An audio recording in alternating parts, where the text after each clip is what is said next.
तांत्रिक प्रक्रिया में मारण, उच्चाटन और असाध्य तथा अत्यंत दुखदायक रोग घटित किए जा सकते हैं। इसकी साधना बहुत ही घृणित व दुष्टात्मक होती है। अगर कोई पहुंचा हुआ तांत्रिक किसी के ऊपर मारक तंत्र का उपयोग करे तो वह उससे स्वस्थ और किसी प्रकार की बीमारी से दूर रहने के बावजूद भी उसे मृत्यु दे सकता है।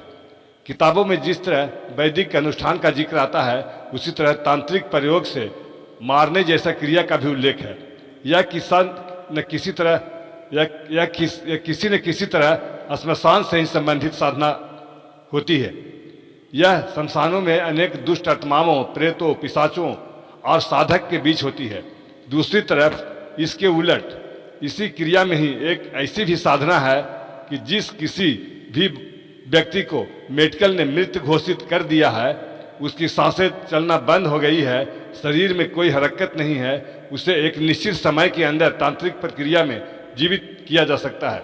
यह सिर्फ तांत्रिक प्रक्रिया ही है, क्योंकि डॉक्टर के मुताबिक मृत घोषित करने के बाद भी वह तुरंत नहीं मरता। 5-6 मिनट तक प्राणवायु उसके शरीर में रहता है और तांत्रिक प्रक्रिया में उस प्राण को फिर सुचारू कर दिया जाता है।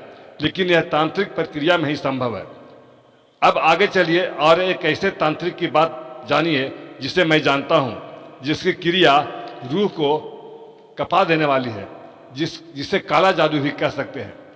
एक दुबला पतला दरिद्र सा दिखने वाला ब्राह्मण हमारे एक परिवार के घर आता जाता था। वह घूम घूम कर मांगता खाता था।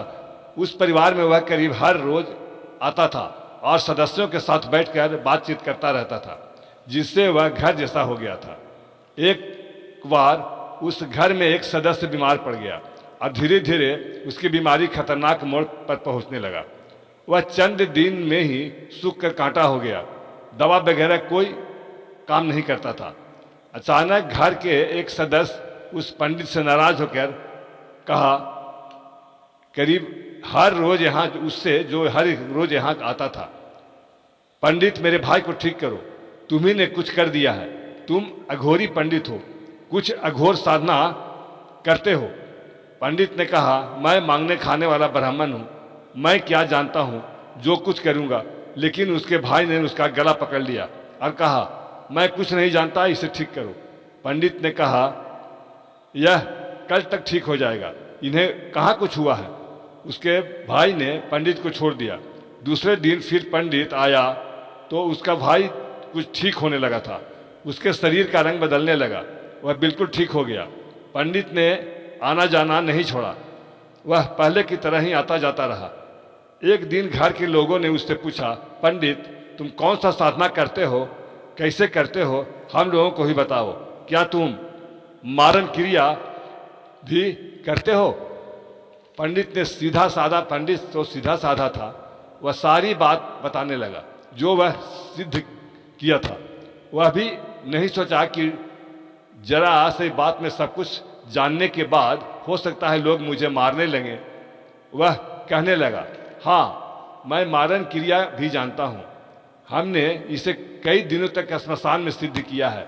फिर उसके पहले तंत्र की देवी कामाख्या भी गए थे, वहीं एक गुरु के शरण में गए, वहीं से कुछ सीखा।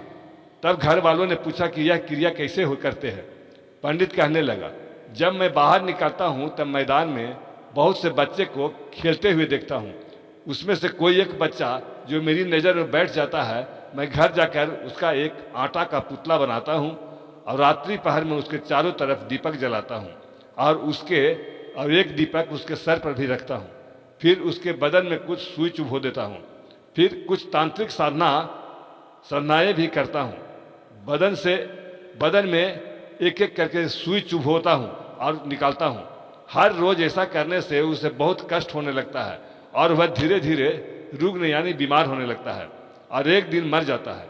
अगर मैं ऐसा करना छोड़ दूं और किसी को न मारूं तो श्मशान के सारे प्रेत दुष्ट आत्माएं मुझे मार देंगे।